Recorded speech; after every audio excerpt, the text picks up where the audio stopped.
Welcome back, everybody, to a new thing that we're doing. Thank you so much, Gabe, and thank you so much, Matt, for being here. We will be going over the episode one of season 41 of Survivor. Lots of things to talk about. Just want to say thank you so much for being here, guys. It's almost like a Wizards Coven reunion, Mhm. which hence the episode inside joke. If you guys don't know that, we played an orc, which is like kind of like a mock of Survivor but online. And we're just giving our thoughts on Survivor season 41, first impressions, and I'm sure you guys will have a lot of thoughts and opinions on the episode. So without further ado, uh, welcome Matt, welcome Gabe. How you guys feeling tonight? I mean, this morning. I'm feeling good. Happy to be here. Thank Pretty you for much the being same here. thing. Very good. Well, we're gonna start with right off the bat. We start the episode. Tell me, you guys, and whoever can go first, but like, how does it feel the fact that we're like starting a new season after almost a year and a half of like not having Survivor? What's the feeling watching the first episode? Did you guys get like any jittery like feelings, or like were you excited like as a super fan or as a fan? I know you guys get this, but like how did it feel to finally have it back and like, okay, this is happening?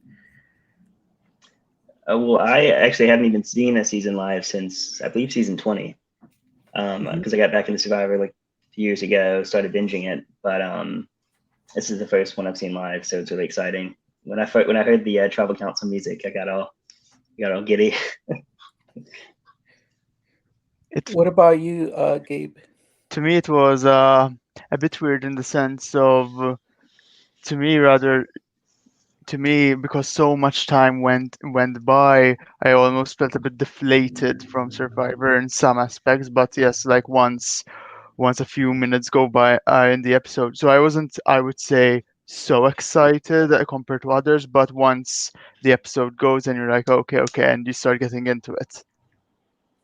Yeah, for sure. And I was like, I know that at least for me, I was really excited to like start the new season because I know that Australia had just finished off their season, and so does South Africa. And so it was like really cool for Australian fans and South African fans to like also Americans like to like have Survivor back, any type of Survivor back. And there were great seasons. I have not seen them, but like I've heard things about those seasons. So the fact that we get like the OG back on air on every Wednesday night at 8, it definitely felt like I was geeking out for sure.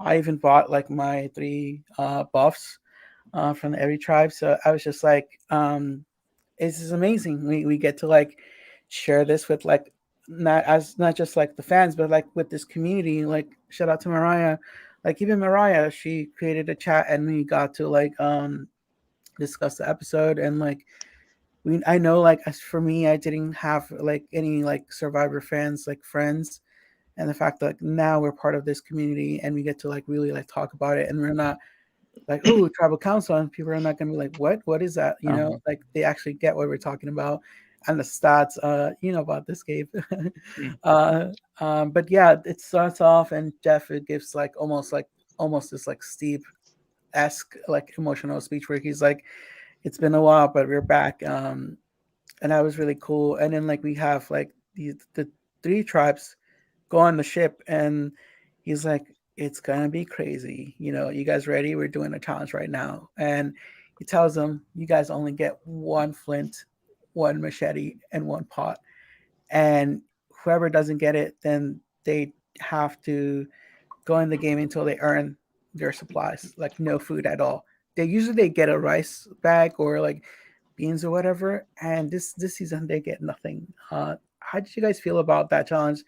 The fact that if you were in that scenario, like right off the bat, you have to like do this challenge, and it's like Jeff is not playing around. Like it's I don't know what to expect, but like there's something that might happen this season, like with like not getting supplies and everything's at risk or up for grabs right now. I think it definitely makes sense given that 26 there's only 26 days compared to 39, so Jeff really needs to pull out like all stops possible in terms of making it obvious as to why they deserve it as equal to the people who played 39 days.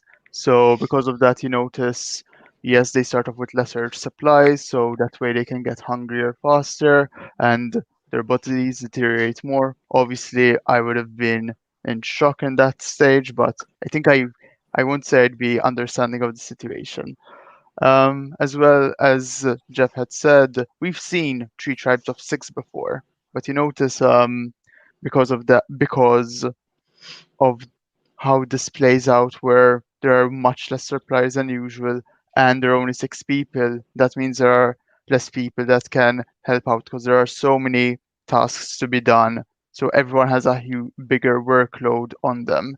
So I think in some ways it's a nice balance, just because usually people will end up being a bit more not caring of whatever whatever stuff the tribe needs, and will go straight out for social and strategic. And now it's a nice balance where the physical people are given even more worth and value, and we'll see how that plays out. I think the timing is also good. Over time, survivors focus less and less on the survivor. I mean, the actual like survival aspect, because I think it can kind of get stale after 40 seasons. But now that we've had this long break, it's going to be kind of interesting to see them focus more about the actual physical struggles of being there rather than just the social and strategic aspects. Yeah, I would agree with that as well. So they do the challenge, and the green tribe Ua wins, but also like the blue tribe Luvu, they don't unclip, and for some reason they paddle, and then you I think John said it in the interview last night, but like I guess they're that strong that the fact they were able to drag along the anchor, but like they didn't realize that they were like dragging behind like this all this weight, and like and we go into this in the immunity challenge, but it's a recurrent thing with them. Like it just like frustrating because like I feel like I that would happen to me if I was in the real show. I would be in that tribe with like just like, oh my god, we didn't unclip, you know. Um, but Green Tribe ends up winning. They get flamed one machete and one pot. I know it's like wow, that's like nothing, but it kind of in this situation where it's so extreme, where the game is going to be so tough, it's something that's worth like getting, and that reward I know it's going to mean a lot to them for like the first day, especially getting fire and like getting water, and you like we've seen people who've gone down from the game from dehydration, so that's a huge win on my I feel like from what I can get, like especially being in that situation. Like, what did you guys think about Yellow Tribe? Like they could not find the last paddle, and then like Tiffany just jumps into the water, and she's like, "I'm just gonna jump." And then like I know this like people were like, did you see that she jumped?"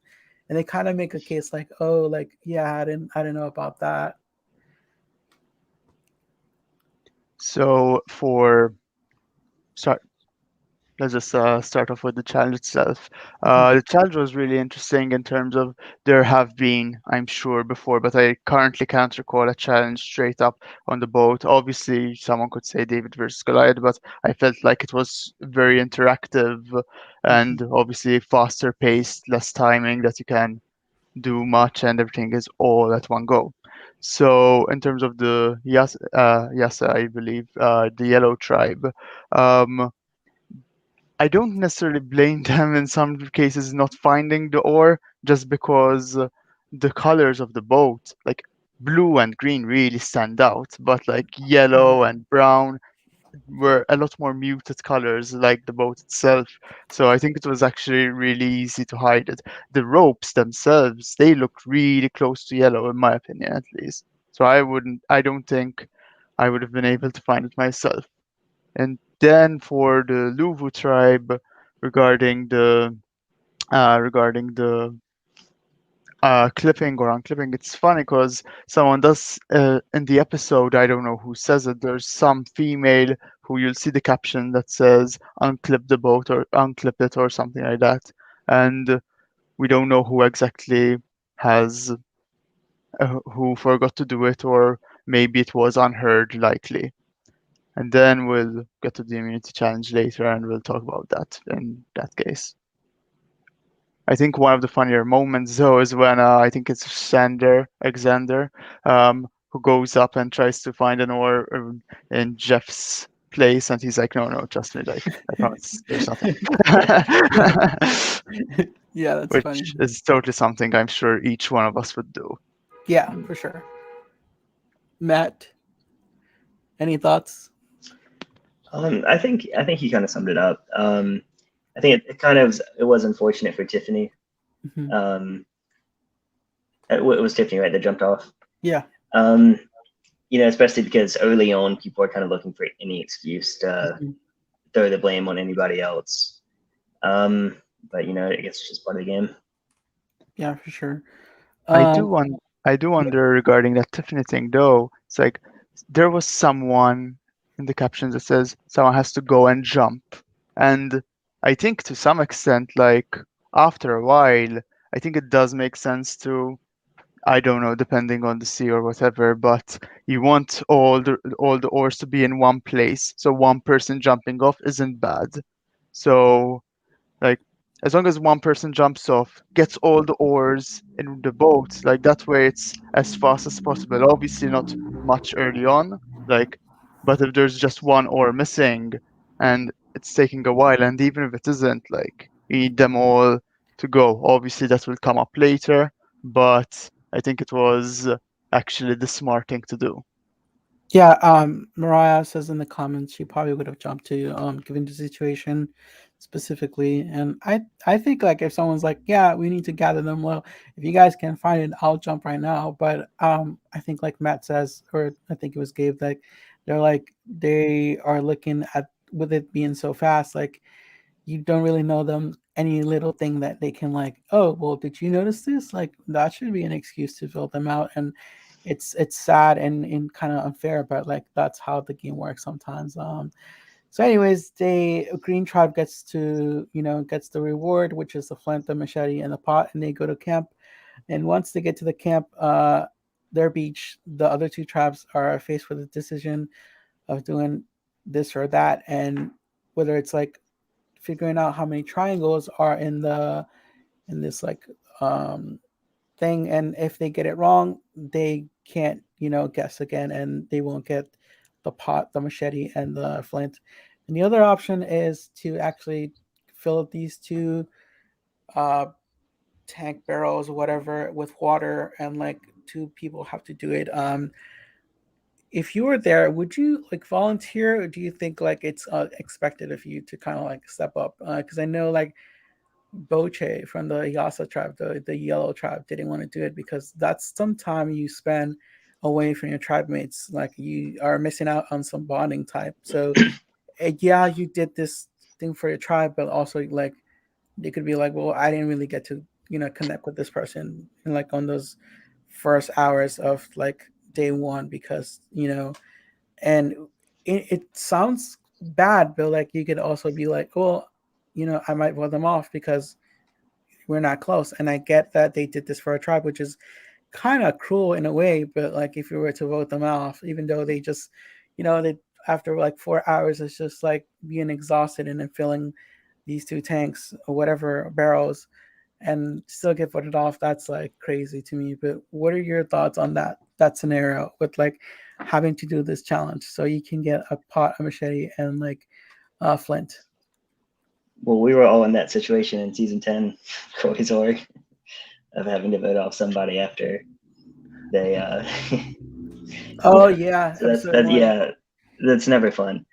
Mhm. But I know I definitely would be trying to avoid doing that challenge because depending on the pace of the game, a lot can happen in those first few hours. That's true.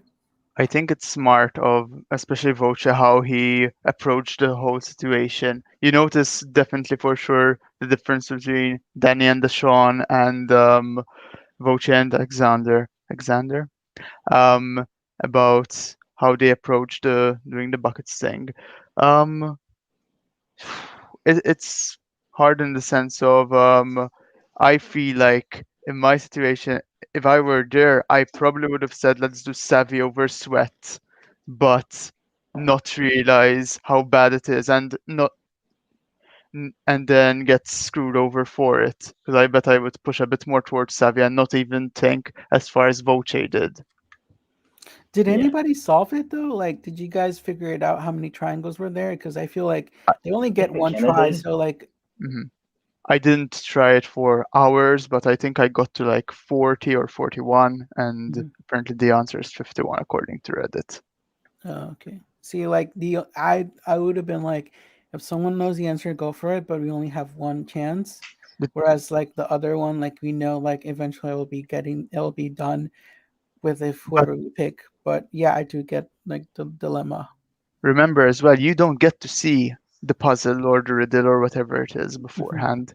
Oh, So you're just seeing a blank, what's it called? piece of paper. You're seeing a covering. So you Hmm. don't get to see what it is until you actually choose it. Hmm. No, yeah, that makes sense.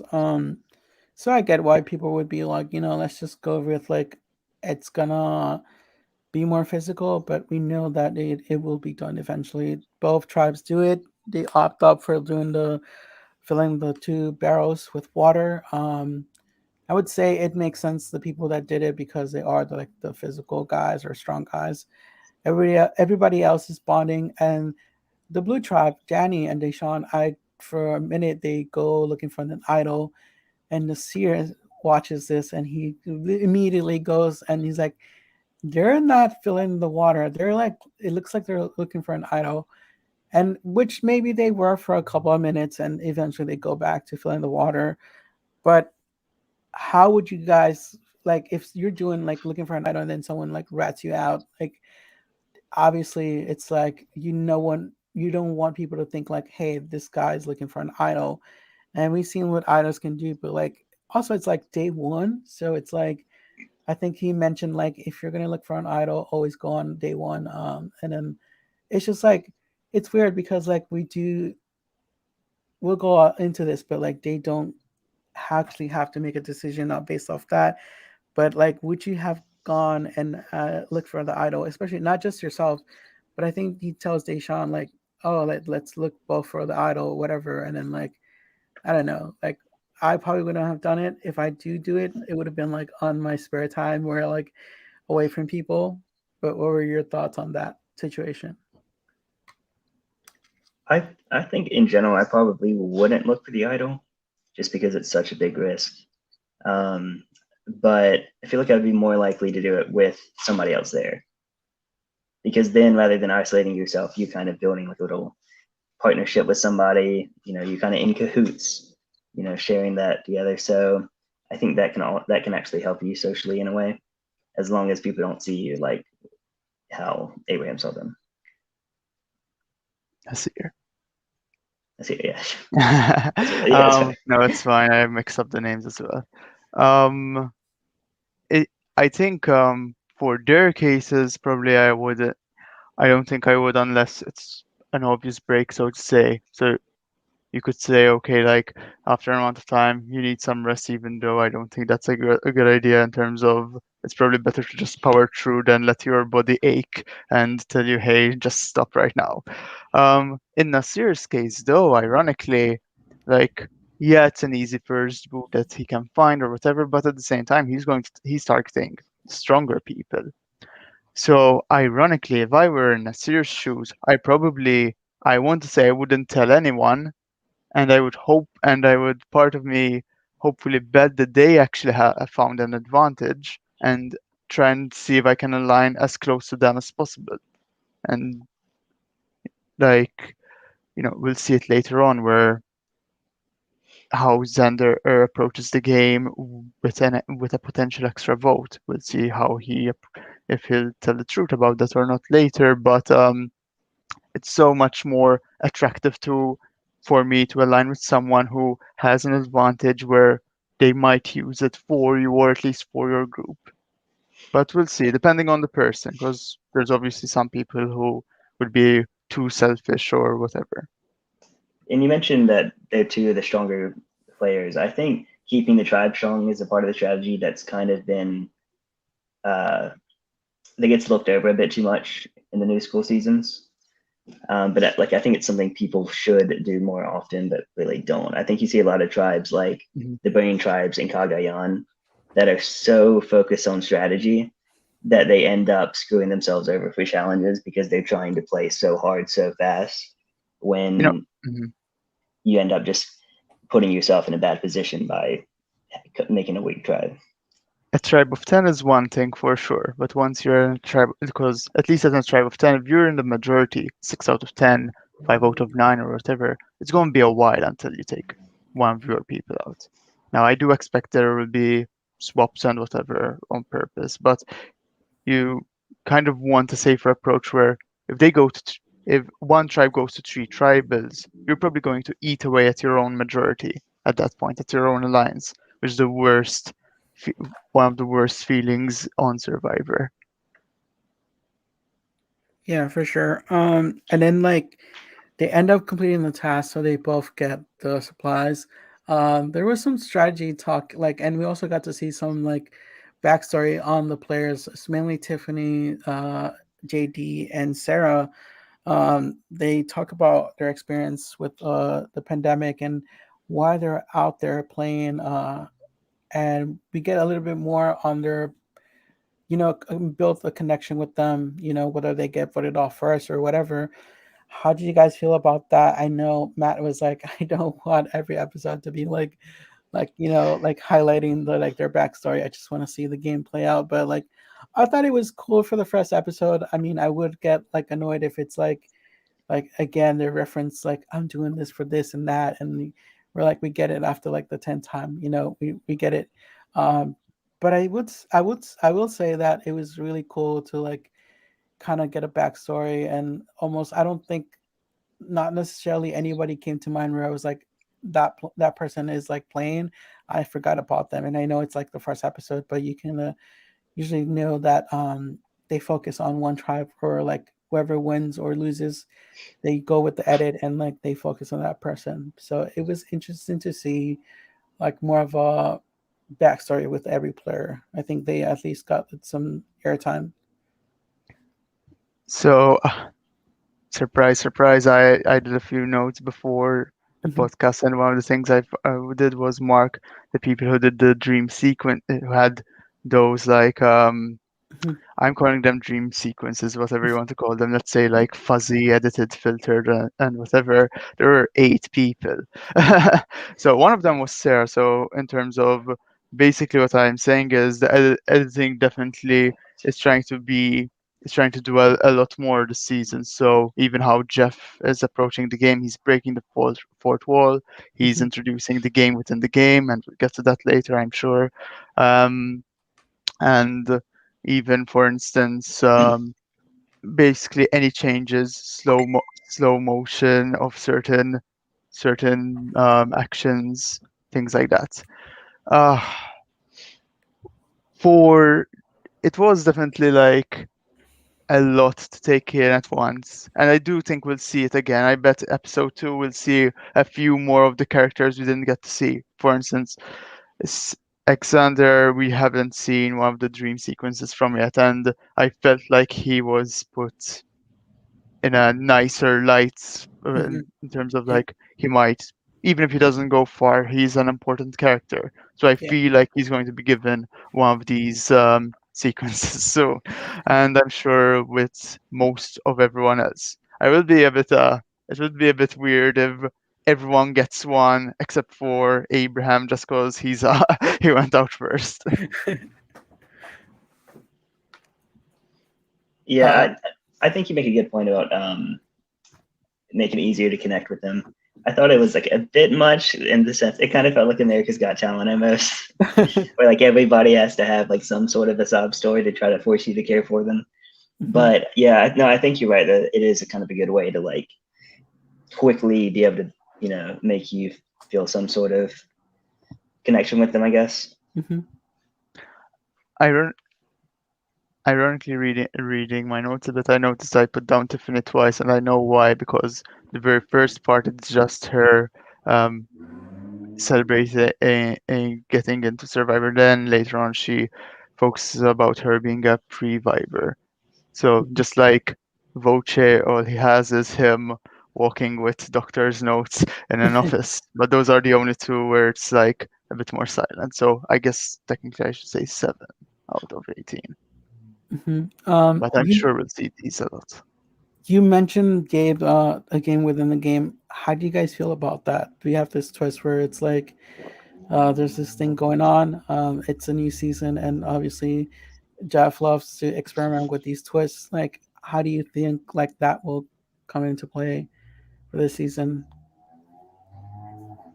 After the first episode, I thought it would be something which would be like a rebus puzzle, which would be so hard that players will get scraps and clues of similar to the earlier seasons of idle clues, which Hmm. those will be used to figure out where you need to go, how to get an idol, or things like that. So I expected something like coconut under the tree or something.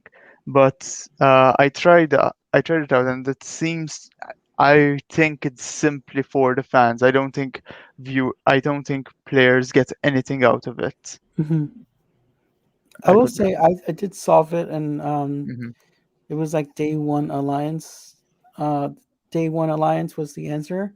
And then like you had to do like second part was like a do a unscramble, and then I knew that it was like vote, but they do give you like I think the dilemma of like they ask you a question whether you would do that, and I think it's them trying to like get people to like be engaged and feel part of the game, the season, which is I think it's cool. Maybe they're trying something out, like get fans more like involved, not just by watching, but really feeling like, hey, this could like happen in future seasons where I have to like solve or unscramble something in the moment. So I think it's cool. No, I think it's cool as well. To some extent, I'll always have something to critique about it. For instance, the finally near the end, it is the dilemma will be if you'll put your if you're okay to let people put your name out there or not, and Hmm.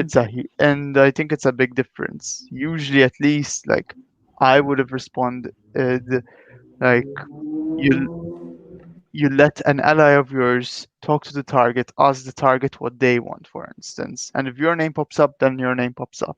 But the idea of going up to the target, hey, it has to be Gabe, like, unless it's Corey. Like, if it's Corey, you can go ahead. Like, it won't matter at that point. Like, you know what's gonna happen.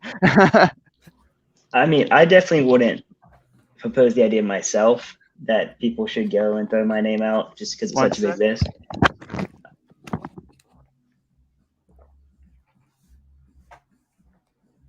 Oh, yeah.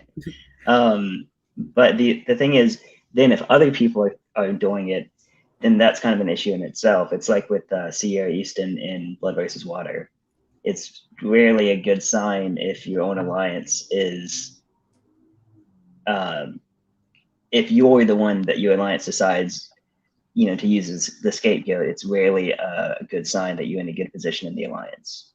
Yeah, if you volunteer your name because you trust your alliance or you're trying to like, it makes sense that they would go after you, but you have the numbers and it's still risky. Yeah, go for it. But when people are like, they don't tell you, we're like, oh, we're telling it to you. Like, wow, okay, like clearly we're in an alliance, but it's like clearly you guys don't really like, care as much because I'm the one that you're using as a decoy. Because what if someone plays an idol and I think she's smart, she's a smart player, and she knew what would happen. So I get that. We then move on to the part where like they have to make a decision and they have to choose someone from each tribe to go to this summit or this meeting. They don't know what it's for, but usually in Survivor you don't volunteer or you don't want to be picked because it's you rarely anything good, and sometimes it's good, but still like people are going to be curious. Like we saw this in Island of the Idols when someone got chosen to go, to this the island and do this challenge, whatever, or like earn something, but people expect for you to come back with something. And it's like, again, 2 days in, people are looking for any excuse to be like, well, if they went, should we just like target them? And even if you didn't get anything or it was something bad, like people are gonna make assumptions, and like every little thing will get them to throw out your name. What did you guys think about the whole going to this place and not knowing what was going to happen, and then meeting up with two other people from different tribes? Repeat the last question one sec. Yeah.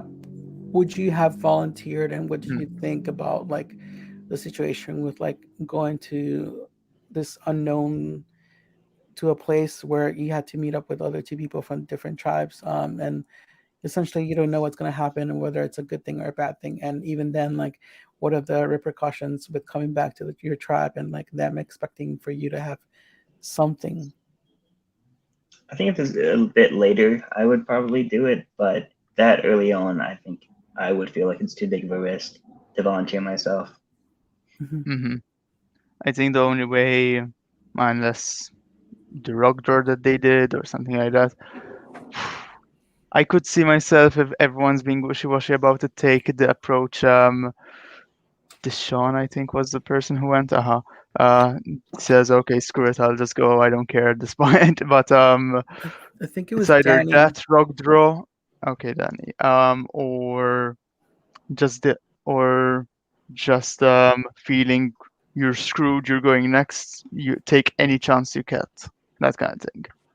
Yeah, it's funny because the person that did rocks the tribe, and they drew the rock, it was JD, I think, right? Hmm. So it's funny because like I think like I don't know if like they started throwing his name out, but like he ended up going like there, and it was kind of like we do see that after the episode he does get like, some people are like, oh, we should do this, but it's funny that he actually goes, and like we get that dream sequence like you said, and like when they're walking, like hiking up, and they're bonding using this time. I think it's kind of reminded me of season 18 with Token Teams, where like you see Taj and Brendan like bonding over Exile Island and making this alliance, and like it does kind of work out for a little bit. Um, obviously you're spending some time away from your original tribe, but like you kind of get to bond with these people, and like kind of like, should you make it to a swap, this is good. This is a good thing for you if you make it to a swap, and like you end up with those two guys. You kind of have some sort of like, something to kind of go off and be like, hey guys, like we made it this far. Let's like stick together. Because again, Survivor's so unpredictable, but they do have to make a decision, and whether they risk their vote or not. What would you guys have done, and what did you guys think about that situation? I wish, regarding this might have been a bit too complicated for the episode, but I wish before they went down to make the decision, there would have been something involving more teamwork. For instance, either you go once you get up the hill, maybe there would be some, you guys are more weary or fatigued, and up there then they had to do some sort of challenge or puzzle together, which would have unlocked them to go down the path of the rewards or help them to get items for their camp, things like that. So that way they would have had even somewhat of a stronger bond on to help out each other. Hmm. I I actually, like, before they walk down and they say something along the lines of what are you going to do? Find something and whatever. And I really feel like in a case where I felt safe, I would have told them that I wouldn't take an advantage. And once I see the clue of what it is, I think it's I think I still wouldn't take it, even more so, and hope that maybe that's something that'll build some sort of a connection. Say, oh, like they was truthful, and maybe those extra votes at some point down the line, maybe they'd help me along where other people, those players would help me out instead. Yeah, I think the biggest issue with me with those kinds of dilemmas is the social aspect more than anything. Because I think generally speaking, Hmm. the first boot is going to be close to unanimous unless something really crazy is going on. And even with how crazy that tribal got, it still ended up being a 4-1-1. So it's rare that the first round you losing your vote is going to be like what gets you voted off, because either but usually you're either getting voted off or you're not getting voted off. So I wouldn't be too worried about that. Um, I would just be worried about what to tell the tribe, and it is a little bit easier if you can be completely honest, and make it sound, it's going to sound more believable, because no matter what, they're going to expect you to come back with either like rice or something like that or an advantage. But um, that being said, I think I still would risk my vote. Yeah, so in the end, Danny ends up from the blue trap not risking his vote, um, because he feels like it's not for him. It's not the best option right now.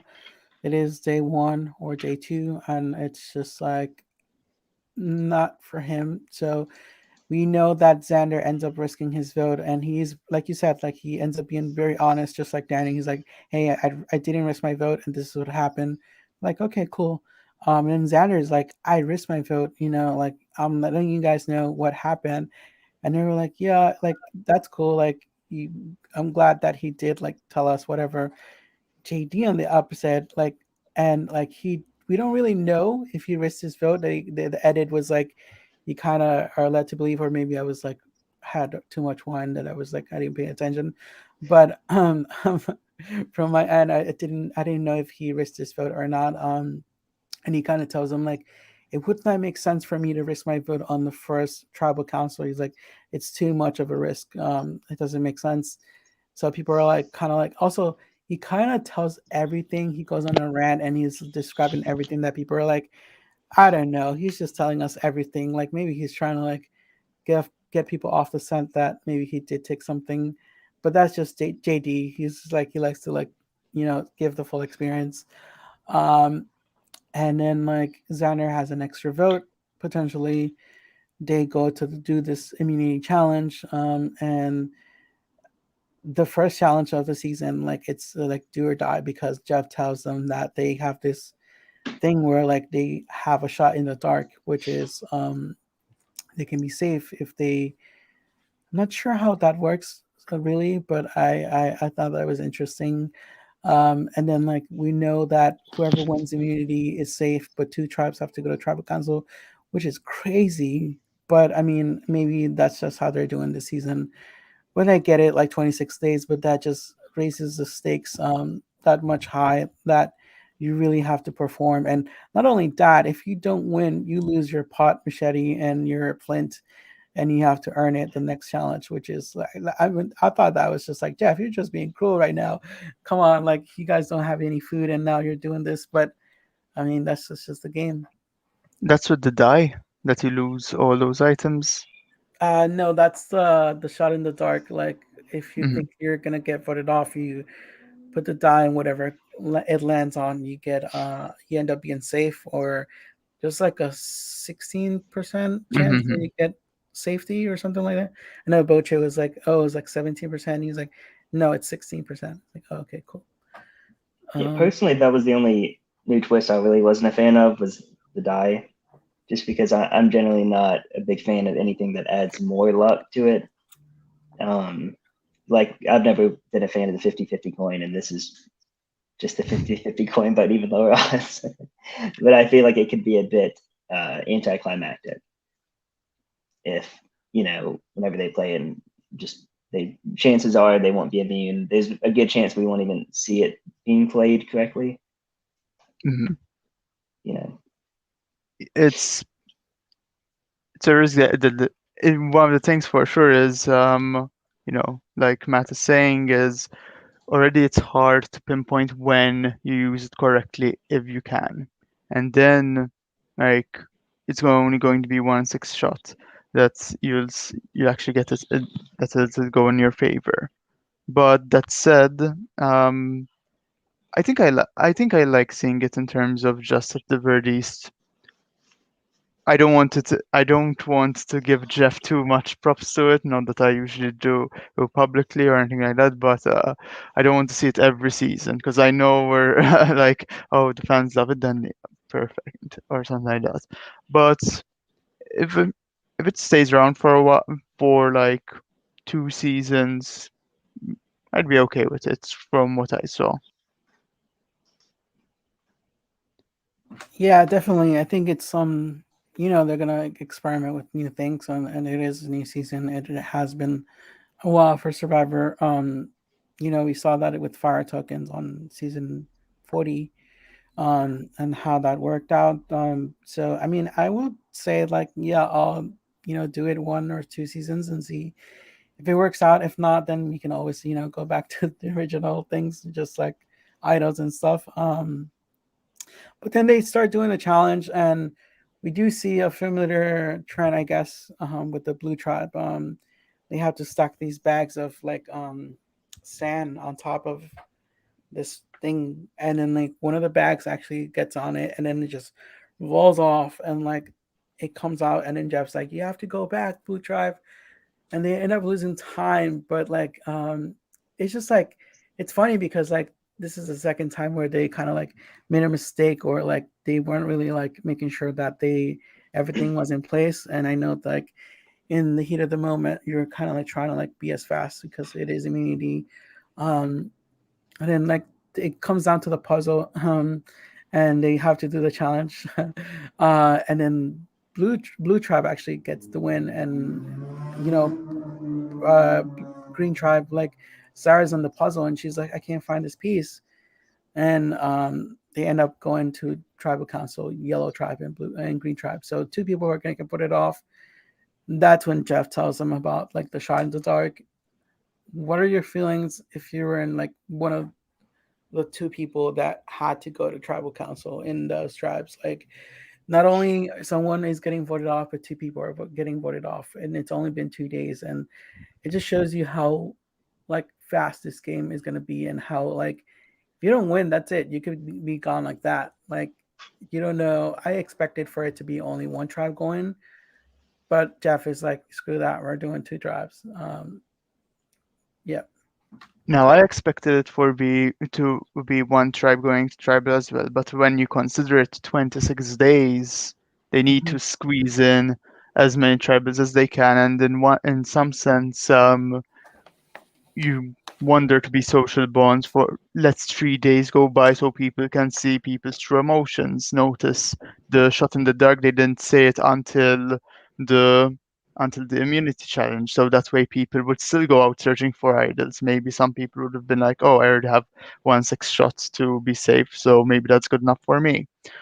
They made so many times like the buckets and as well as the summit, they made sure that there are so many different dynamics that, as much as possible, even though we'll see this didn't work out necessarily how they would have wanted, there every as much as possible there would be multiple people who have a reason to get voted out. I think so.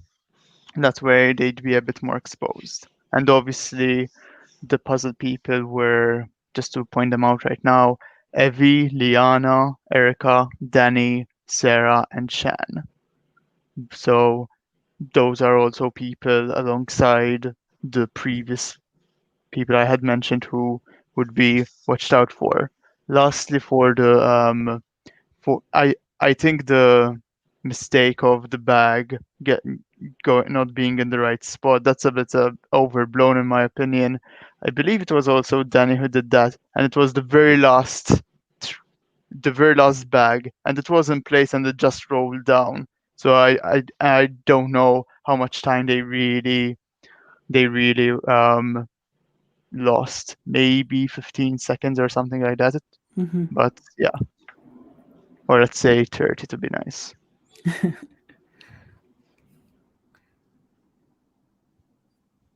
Matt, any thoughts? Just about the challenge in general. Yeah, yeah, sure. Oh, I mean, not really. I mean, I think Gabe kind of summed it up. Sorry. So they have to go to tribal council, yellow tribe and green tribe. So let the scrambling begin. They end up deciding. Also, Brad, me and John talked about this, but Brad really makes a huge no for me. Like, I get you're like trying to play this honest game, and it should, it's obvious that you have two people on your mind who screwed up the puzzle. No pun intended. But like also like the fact that they're right there and you're like, I think it should be one of you two going home and like to their face, like, come on, dude, like you don't do that. Like, yeah, like wait for them to walk away and like, like, but I guess that's just like he's too of an honest guy, and I'm not gonna fault that, but like on a season that's 41, you don't expect for people to do that. That I would say it's like a rookie mistake. um yeah, it was crazy. And then on the yellow tribe, and it seems that Abraham wants to get rid of, like, he's throwing out Tiffany's name.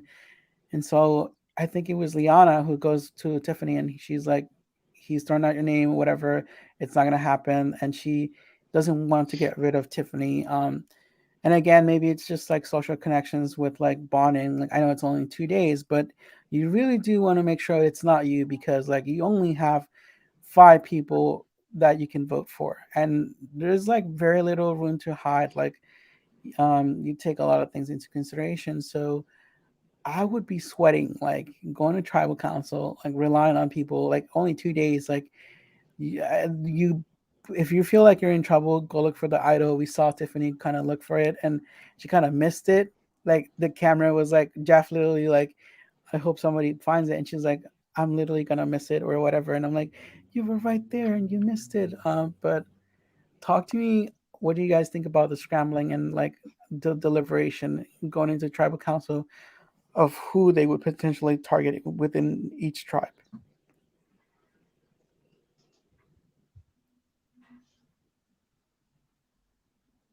Anybody can go. Can you Go repeat the ahead, very Ma. last thing you said? Like what people were, each tribe, they had to decide on what the target was going to be, and the scrambling, what you would have done and what you thought about how they went about that, especially with Brad. Like, oh well, it should be one of the girls, and literally two of the girls are right there, like in front of their faces. Yeah, I had really high hopes for Brad. I was very disappointed with that. Um, but I mean, I love the tribal council, obviously, the Green Tribe. Um, that gave me really high hopes for this season. That it's already getting that interesting, especially because I loved JD, so the stakes were very high for me. um, I was almost kind of hoping he would even turn it on Brad, but I'm still glad that he ended up being safe. I think he handled it very well, the situation. Just basically said, "Look, I know I'm in trouble. Just whatever you want to do, I'll do. Like, I'm just going to be loyal to you guys because, like, I don't have a choice." That kind of thing. Just kind of like Spencer in Second Chance a little bit. I think he handled the situation well. I don't know if he was ever for sure going to be the vote, but he definitely helped make sure that he wasn't. To me, with regards to how the votes had went down, so I guess since we're on this one, like maybe unpopular opinion, I think Brad took a bit of a brunt by the fan community in terms of what had happened, because there were 3 people in the tribe, and he was being pushed to give a name. And if he give so obviously supposedly he has to say either JD or Genie. Now if he says one of those names and he doesn't want to vote these people out, they'll end up, you've seen it before how it's happened where Abraham threw out Tiffany's name. I think it was Liana who goes up to Tiffany and spills it, and the target is Abraham. Similarly, Ricard throws out JD's name, and someone says this to JD as well, and in this case, Sarah as well was throwing out JD's name, so it goes back, and the target is now between Sarah and Ricard for a certain point. So similarly, I actually think that Brad did the better decision not to tell people. I don't think he thought it far enough about what as to why necessarily or the implications of it, but I think it was better that Brad didn't tell people why. Um, so that way he keeps on having Genie and JD on his side, even though we see JD go up to Shan and say, "Hey, I'll vote wherever you vote." So it's not 100%. On the flip side, though, we see Ricard and Sarah. I think they acted out a bit in terms of they might have acted a bit too emotionally by Brad's answer instead of instead of I wouldn't say they spazzed out, but instead of taking it in and being like, okay, it's done. I feel like the I feel like it would have been better, possibly if instead they tried to make a better case. So if Brad had said the females, then at least see how about Genie. Now, obviously, like there's still a choice. Like similarly with what I had said, there's two ways to go about it. Where if you put out Genie's name, then there might be another bridge to be burned. But for sure, I don't think it would have been as wise to go to the confessions and say, okay, like that's it in terms of that relationship. If I'm not I don't think Brad is someone who I would consider as equal to a 2000s player necessarily. For instance, I think he did the better decision, and not just cause it came out better for him in tribal. Um, just cause it's 6 people. Now, if it were more, maybe I'd say it's something different. Um, with regards to the Abraham tribal, I guess I had talked about it a bit. I think it's interesting they went for a strong male.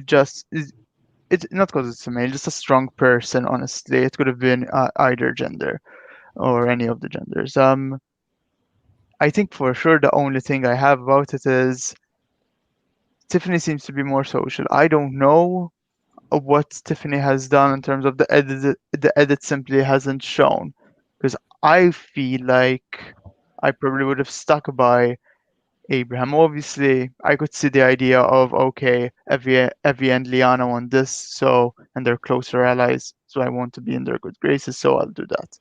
But I could definitely see myself being like, hey, are you sure about this? Like, do you want to just do Tiffany first, so at least we have a leg up on the next challenge? And whenever we lose, Abraham's out next. I don't see them feeling as great about it, but yeah. And are we encompassing the whole tribals? What had went down in this? Uh, yeah, like we end up seeing that Mm, the yellow tribe goes to tribal council first, and we kind of see like them having a discussion. I think Abraham says something, and then Tiffany's like, "Yeah, well, that's how he is. Like he says things, but he doesn't really tell you much."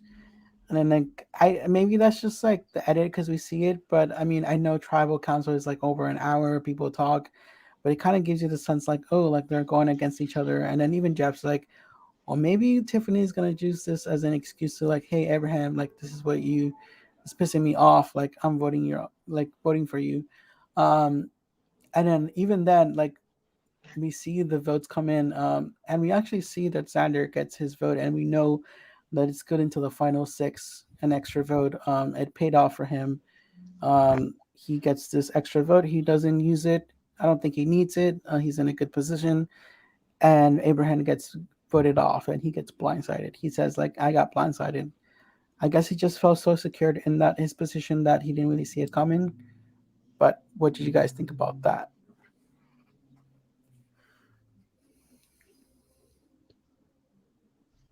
Go ahead, Gabe. personally, personally, it was kind of like the standard, most basic vote out or blind side. Obviously, they had done it.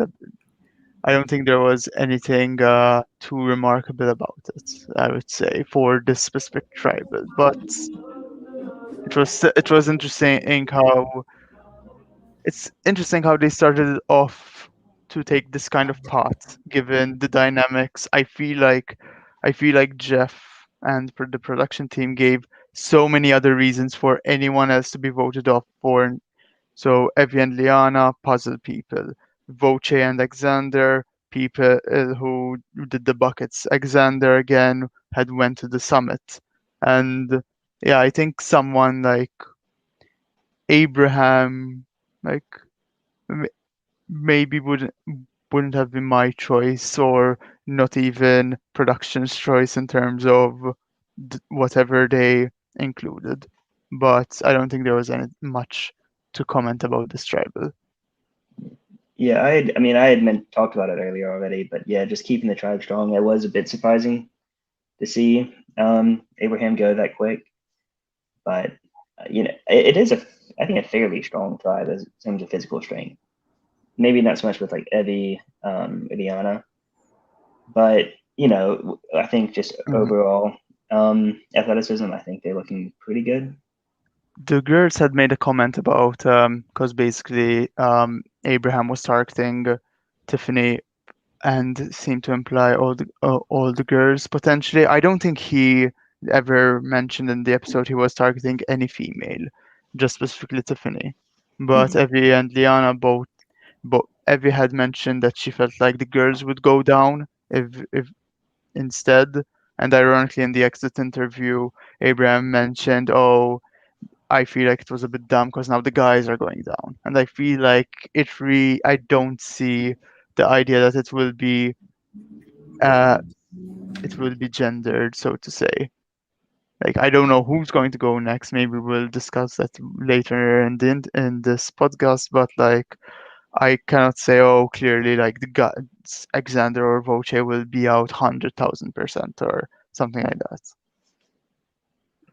Yeah, I agree. Like, there's a lot of stuff that can happen. I mean, like the game changes, it's minute by minute, maybe sometimes hour by hour, and you never know what people is gonna do, and pisses off people, and let's blindside this person, even if you're in alliance.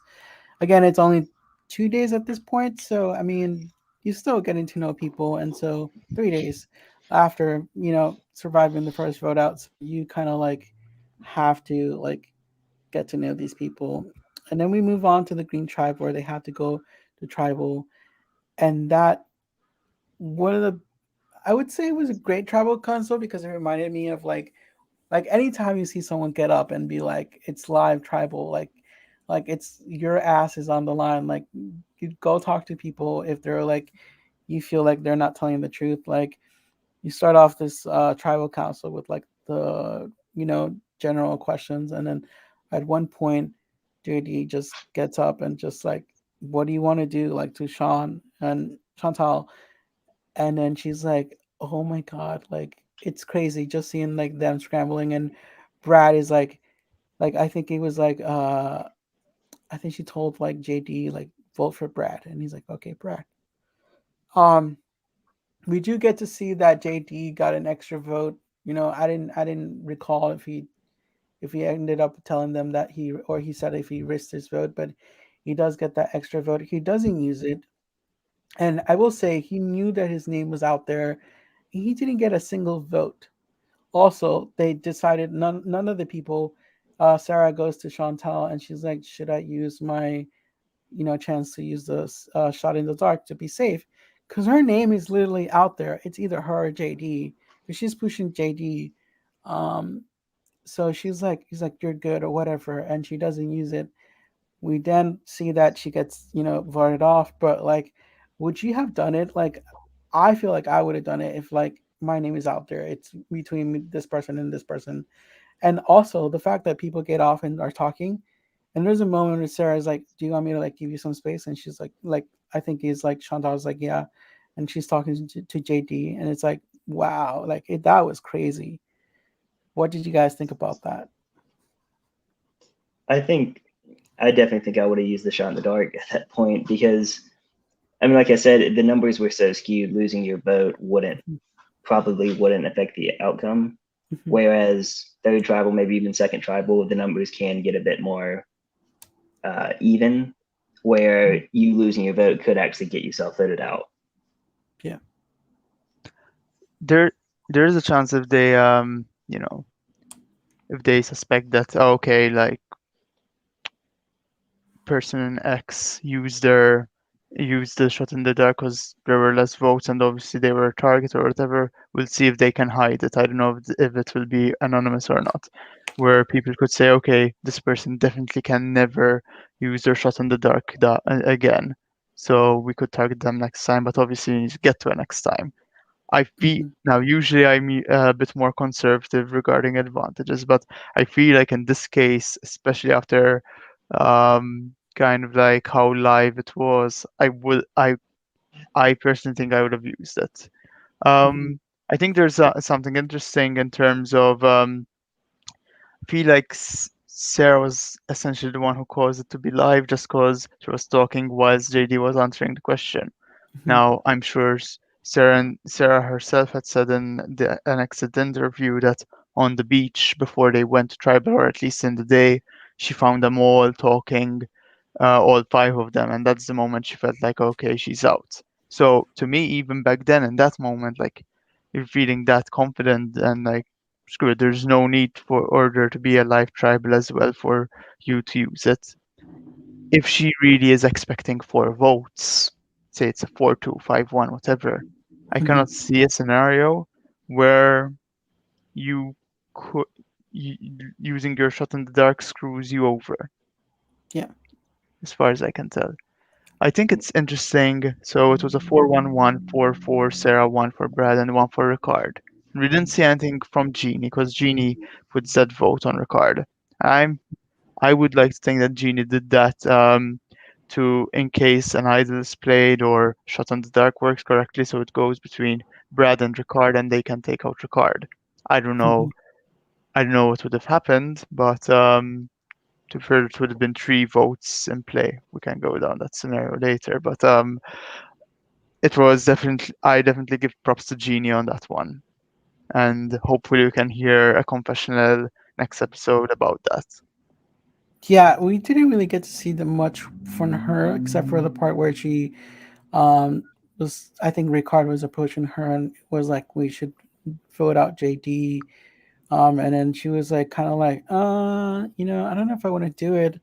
And she ends up, voting for Ricard. I'm interested to see what are her thoughts on her strategy because I'm really interested. I feel like she might be a dark horse, maybe underrated, under the radar right now, and maybe a lot of people are, we see like behind the scenes, like other interviews or while the game goes, we didn't get to see these things because they don't make it into the episode. But I'm really curious to know what her strategy is right now, and for her doing that, if it Yeah. was solely like her or someone told her to do that. And also going back to the shot in the dark, I think the only person that benefited the most out of using it was Sarah. Like she definitely should have used it, and you kind of like, I don't know if like it's almost like this moment where like with Kelly with like and Lauren in Island of the Idols where she's like, "Are we good?" And she's like, "Yeah, we are." And she doesn't play her idol, one of her two idols. And Sarah doesn't use her shot in the dark because she asked Chantal, like, "Are we good? Am I okay?" She's like, "Yeah, don't use it. Keep it, whatever." And she gets the majority of the votes. Again, like first tribal, like that they go to, it's crazy, but that you kind of have to play that like, I guess, ballsy and like risk it, because it is 26 days, and like you want to make sure that you're there. And it's interesting to see how after all of that, JD didn't get a single vote, even though there was a lot of like talk around him potentially being the target, other than Sarah. So back to the 4-1-1 in a scenario where Sarah does play her shot in the dark, she loses her vote. Let's assume you lost your vote just like extra votes. You can't get another vote in the re-vote. So they're the only people that are left. Taking away the tied people are JD, Shan, and Jeannie herself. Now, given JD goes up to Shan and says, "I'll do whatever you want" or whatever, I think it's interesting. I have no idea where it goes down. Will who would Ricard go or would Brad go? Basically, because I feel like JD is the swing vote here, but JD might do what Shan does. And but that being said, JD definitely has a much better relationship with Brad over Ricard, since he knows Ricard put out his name. I don't know what you guys think would have happened in that scenario. You're saying if the die was played correctly? Die played correctly. Mm. Magically, it came out the 1 on 6, or you put out the right vote safety, and Sarah's immune. So basically, the three people that can vote for either Ricard or Brad are JD, Shan, and Jeannie. But do you still lose if you're immune? Do you still lose your vote, or do you only lose your vote if it's rolled You you incorrectly? still I think it's you still lose your vote either way. You Okay. definitely still lose your vote.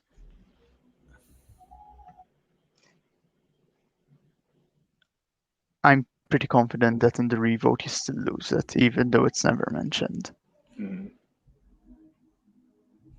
Yeah, I, no, I think you're right. I could see JD going either way, to be honest. I think after the tribal, I can maybe see him voting Brad though. Uh-huh. I I think in near the end I would say Brad, despite Genie's best efforts, like Brad actually might go out there. But in my heart he stays. Do yeah, you have it's any thoughts on that, Ed? no, I think it's interesting. Like you brought up the fact that if it does go to like Sarah using her shot in the dark, it does change everything because now it's up to people to like vote out either Ricard or Brad since they were the ones who got the second most votes other than Sarah.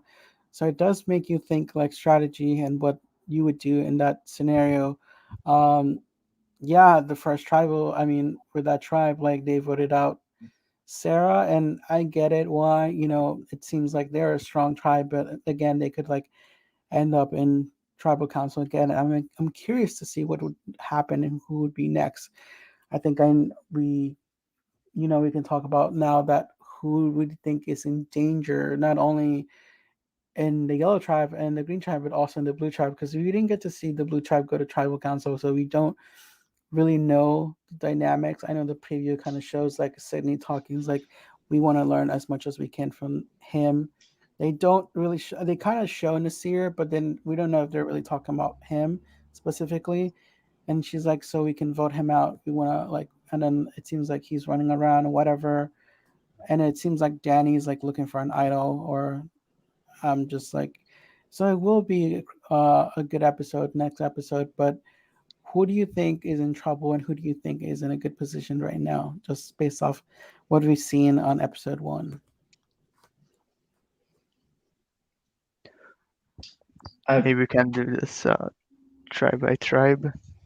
Yeah, from the Green Tribe, who do you think is in trouble and who do you think is in a good spot right now? Can you drag the share screen in case it helps people for to help people? Yeah. Thank you. you before the show started, I would have guessed Jeannie just in general, Hmm. just to keep the tribe strong, but she seems to be in a pretty strong position. Um, and because of that, I could actually see Ricard being in danger because of the one vote that was on him, if he is kind of seen as the backup. Because Shan also seems like she's in a good position, so she might want to keep JD around. But I would have. Mhm. good. Continue.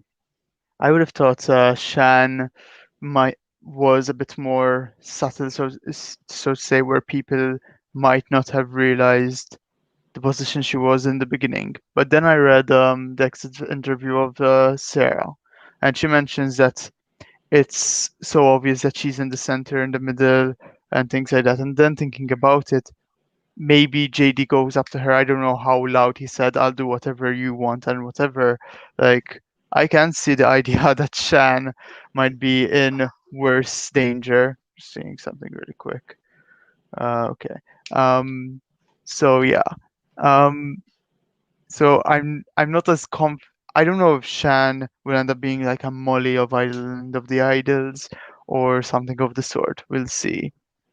I feel like I'll be surprised, ironically, kind of by the edit if JD goes, but r- most of the rest, other than JD, I have no idea where it would go. Well, And I've heard obviously, some. there's. Mhm. Oh, I've heard some people say that Shan is getting like a winner's edit. Oh yeah, I've I don't heard know if that that's too. true, but I for that reason, like I would kind of be surprised if she was out Hmm. next. And to be fair, like you do see a lot of Shan content in the episode when she says the villain music and whatever, like things like that. Mhm. So I could see like the downfall of many people.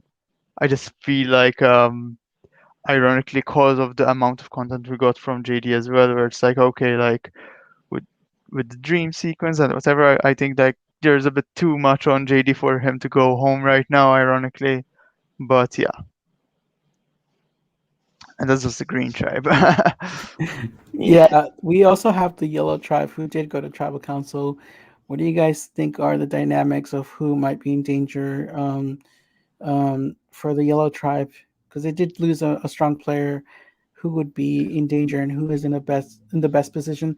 On my end, I feel like Evie is definitely in a good spot. I feel like she did a subtly kind of push the vote on certain people, and she did give an explanation. And I think like she reminds me of Aubrey Coran, you know, when she towards the end when she was really like making the decisions and she was had a good connection with people where people were like, you know what, I can trust her, I want to work with her. And even her answers at tribal council, they were like very like, you know, I like what she's saying, she's very smart, but you're not really like reading too much into it. I feel like she understands people, and I feel like she's in a good spot. And for the people that I feel like would be in danger would be like, as much as I like her, I feel like it would be either Tiffany or Boche, just because like they said like he was getting annoying, but we all can see that something could happen, and it could be like Liana or like Tiffany. I, yeah, mhm. it's it's really weird. Like supposedly I should feel the the edit kind of wants us to. I feel like the edit wants us near the end in terms of the story, wants us to say, oh, like I don't like the chances of Voce. I think there's a potential chance that just none of them will go to tribal again until swap, honestly. But if I were to pinpoint it on someone, I kind of it's I feel like it's either two way. Either they'll mess up so badly in the next challenge where they're like, okay, like we actually need to take out Tiffany here, or maybe Voce doesn't have the best of chances just because they were iffy if they'll do it 4-2 or 5-1, basically.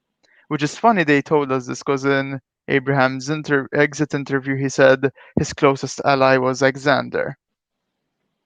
But yeah. yeah. I think people also did kind of hint at maybe wanting Xander out, but I think he Mhm. kind of. I think at one point somebody did, but I think he's like put himself in a pretty good position with being honest about the possibility, the advantage, and all that. Uh-huh. I could definitely see Tiffany going out. I think. I mean, David's biggest issue is just going to be. I think he's a very smart person. I think he knows what a lot of the time what the best thing to do is. His issue is going to be accepting that other people don't get that, and that other people won't be on the same page. Mm-hmm. But I think he did that for the most. He showed that he could do that with the challenge with the water and the puzzle. With what Savvy and Versus what was it? Sweat. Yeah, Sweat. Yeah. I'm trying to remember one.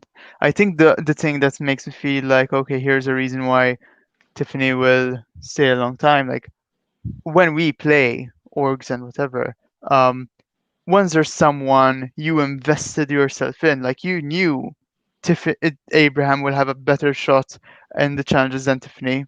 Like if you lose it, you already invested that you want Tiffany around more. So if you lose again, like maybe you'll be like, well, I already risked invested myself into this person and they think highly of me.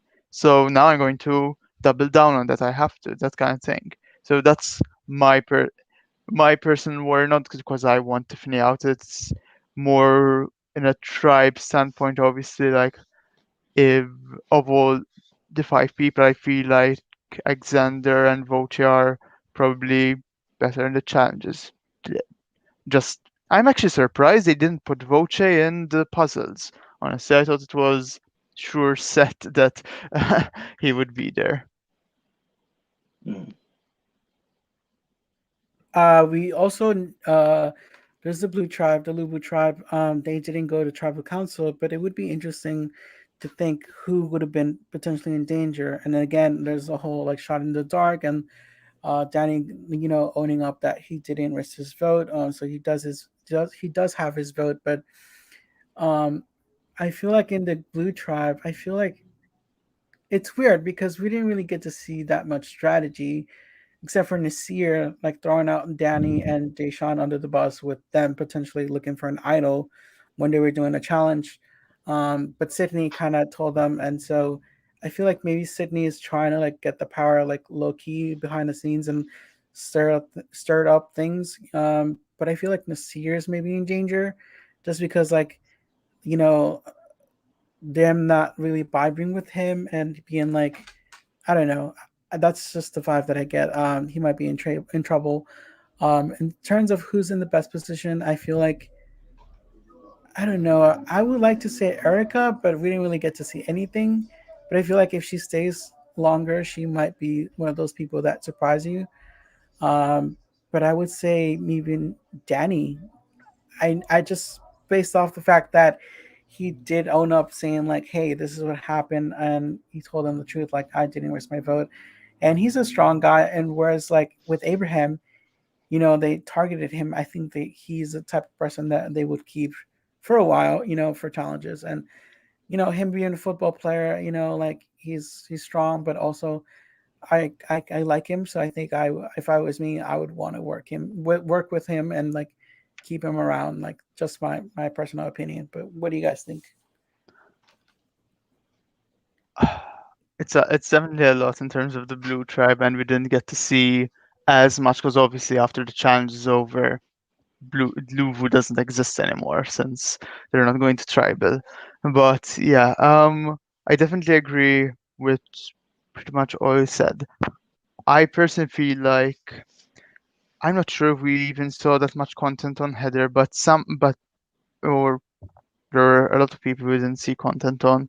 But rather than it being a bad thing, I think the people that we might have seen more content on might be in worse positions, ironically. For I just get that vibe. Like Nasir, obviously, Sydney could Sydney has the whole community has this feeling that she might be a bit Abby Maria-esque or something like that, where she might not have the strongest points. And yeah, obviously, there's still the idea of challenges, so they'll have to see that.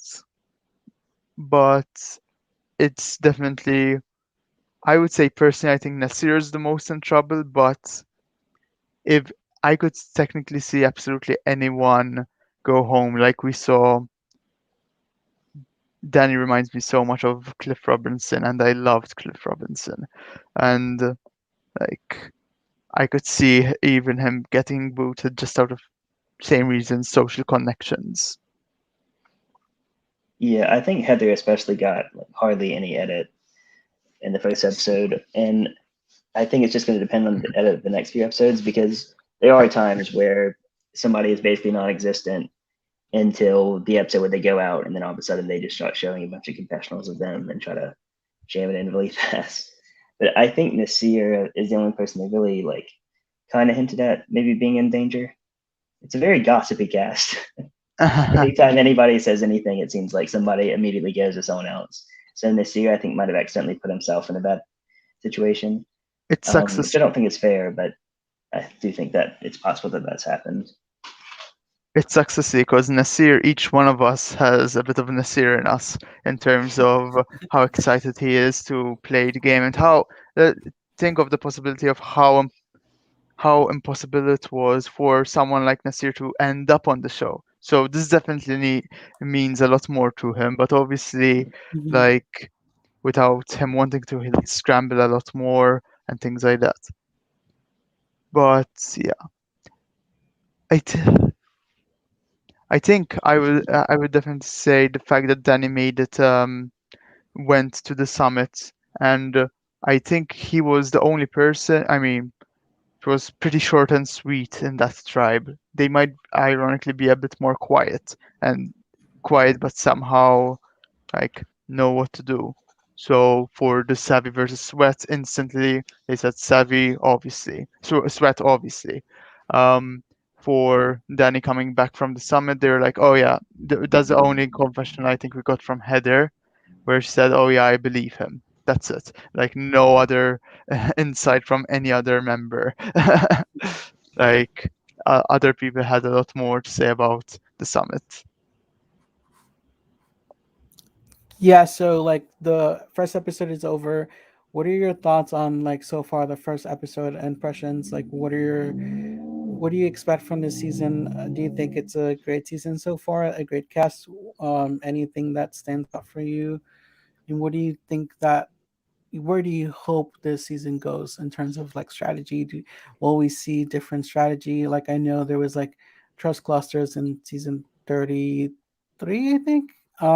And like introduction of new strategy, like us as fans, like we know we play org, so definitely it's always changing and like twists. So from my opinion, I think I like it so far. I think it's interesting. I know some people are like, "Oh, I didn't like this twist. I didn't like this other twist. Like it's too much," you know. But I personally love a twist, you know. And I think it's been a great episode so far. Definitely rooting for a lot of people, and I'm interested to see what happens and then being in danger and how they get themselves out of danger because that's always cool to see. Like put the target on someone else. So, Yeah, I definitely have pretty high hopes, honestly. I think the cast is very likable, but also seems very competitive. Like I do think there are a lot of people that will play hard, not really a lot of people that I see as being like a goat at this point. But also, you mentioned orgs. I think there's at least a few people in the cast that have played orgs. yes, Do you know Chantal, I it? think Chantal Okay. is one of them. Yeah. I think she played Pandora. Um, I think one of the first 5 seasons she Oh played. wow, Yeah. And oh, I that's think cool. that could definitely like impact the season. Was there any other ones, or was it just her? I know There, there's someone in the next season, as in I yeah, don't know them, but yeah, she Hmm. played season 5 of Pandora actually. That'd be interesting to see because in a way she already has like more experience than anyone else getting to play like the pretend version of the game. But you still kind of get more of a sense of strategy and how to talk to people, how to present your ideas in a certain way hmm that's Mhm. subtle, that kind of thing. You learn a lot of learn about timing, learn about all of these things that I think could help her in the show. So now I'm obviously excited to see her play. there's obviously some terrible org players, and obviously in org, so I'm not saying that there's no way I'd say Chantal is a terrible org player, but it's very ranged. One thing for sure is orgs, like they will be more evolved than the show at this point because there was a whole year and a half of people not seeing anything and going into orgs because of the pandemic. So that's always will be slightly above the show. And now I think the community itself will probably be a bit more extra than the show. And obviously, the show filters people whoever they want. They'll pick people who have never seen Survivor. Though I think this season they probably had have everyone have seen it. I will say for sure, like two people that I was pleasantly surprised with were Voce and Evie. Voce, I thought he would give a bit more of a in preseason, and I was like, oh, this guy, he'll remind me a bit of Bradley from season 36. He'll think he's all that. There's this other orc player I played with where this person was all about not caring about he'll say he'll have no feelings and he'll do whatever he needs to do. But the problem with that is sometimes the person doesn't even consider the consequences, just does a villainous move for the sake of being villainous. So so I just think that they might have fed him a bunch of lines. So I'm much more I much like Voce seeing that he actually thinks and analyzes a lot more. He actually put the meat on the table. Evie was the other person I was very pleasantly surprised. She reminded me so much of this player in Big Brother Canada 7, Kira. And oh, I was very afraid that Evie that that Evie would play a similar game, and I'm very grateful and thankful to see how Evie has analyzed game, and that she wasn't like, oh, okay, like two guys are doing the water buckets together, then they're out. Instead, she was like, oh, actually, those are a pair. So all I need to do is prep with someone else, and they'll end up being grateful that I'm including them. Things like that. So it's very nice to see. Mm. I'm definitely loving JD a lot so far. He kind of reminds me of Nate from Cook Islands, where he's kind of comes across as just like the goofy little kid. Um, you don't need to take him too seriously, but then he secretly like actually knows what he's doing. You know what I mean? I think he could be kind of a sleeper threat where people don't really expect him to be a good player, and then he ends up being one. I know you mentioned this, Matt. Do you think that Nate from Cook Islands was underrated, and who do you think will probably get like an underrated edit that so far we might not see too much, but if they make it far, because we've seen this, like not everybody can get like the huge amount of like screen time, but I know you mentioned there's people who like reminded you from past players who were underrated from previous seasons. Um, Talk about kind of what do you think about that?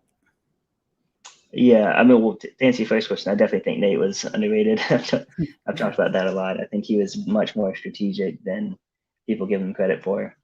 As far as this cast, like I said, maybe JD. But it's kind of hard to say at this point, who will be underrated per se. But there's definitely certain people. There's certain people that I think could be surprising. Any thoughts, Gabe? Underrated players I can see. It's a it's a bit harder right now trying to rush through the list. I've heard a lot of hype about Heather, and I feel like she would fit in those shoes. I feel like Erica also. I just have a vibe that she would fit in those shoes as well. At the same time, I don't know why. I have this feeling that we've seen people like Erica before who either get swap screwed or something like that, or a lot of people don't underestimate nowadays that merge boots end up being usually social female kind of players. So I could see these people fall there. But that being said, I do think I still lean more towards that they'll have they'll be given less credit than they should, I would say. Yeah, that's true. Does anybody want to say anything? Thoughts on the last episode so far? So Any? one of the things for sure is we didn't discuss like the scenario of what happens if firstly just that JD, I don't know if he did it on purpose or was just screwing up, but he never had mentioned the extra votes in line. He said that he said everything correct. The only thing that he said was instead of three people saying risk losing their vote, only two people. I don't know if it was a misexplanation or he was lying on purpose because it never is told. And obviously everyone else on the other tribe know that he claimed that he protected his vote. I, a scenario which I'm curious about is what happens if he risked his vote, he lost it, and then wanted to do the shot in the dark. Like, would do you guys think that he would have been able to do it, or because he already doesn't have a vote, maybe he can't, or maybe it will be it's like okay, you don't get a vote. but you already don't have a vote right now, so it'll carry over till to the next tribal that you don't get a vote as well. Yeah, that's a thing too, for sure. I think since they didn't explain it outright, he might still be able to do that. Because like I feel like they would need to, unless they did it off camera, I feel like they would need to explain those rules Hmm. beforehand. But I feel yeah, like it's they I didn't. mean, we can't say for sure. Hmm. I feel like they wouldn't have set those rules in terms of there are so many times that the rules aren't explained. I want to say that the rules probably were that he isn't allowed to do so. But as long as it's not written down anywhere, they might have then changed it and thought, you know what, this would be a lot more entertaining if he would be allowed to use it, as long as, it's successful in terms of if his name is popping up and production team thinks he's going home, I think they'd be like, yeah, like let's let him have it. Like we want to see displayed like the nullifier in season 37. If it's not used correctly, then it's somewhat of a dud. Because if it's used correctly, then a lot of people are like in awe of it, especially with that tribal that went on, um, splitting the minority. So I think there's something similar to that. Yeah, I'm curious to see if like Oryx will adapt this new twist because we've seen like some crazy twists out there in Oryx. Sorry. So I'm curious to see if like people are gonna be like now starting to do like the shot in the dark in Oryx. It definitely does add another layer of strategy and thinking. So I think Gabe said it like he doesn't mind and I don't mind either. Like if maybe one season or two, kind of like test it out and see if it works, and if not, then you can just like, well, we tried it, think of something else. But it with the season being 26 days, it does like there's a lot of like things that could happen, and you know I'm sure they came to play, and I'm really excited for this season and what people are going to do, especially the strategic and like strategizing and like to see like maybe another Kelly Wentworth or like, I mean, a player that we just like geek out about and like, oh my god, like season 41 had great players.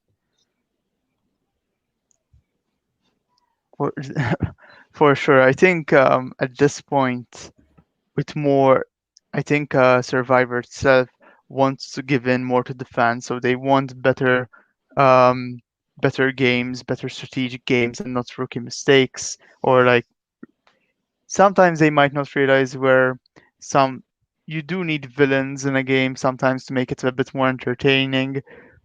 I feel like, for instance, one of the flaws of the season of Big Brother might have been that there was no villain. I felt like n- uh, a proper villain where you would see that earlier on, but still, at the very least, everyone is a good. Most people are good game players, so it's very competitive.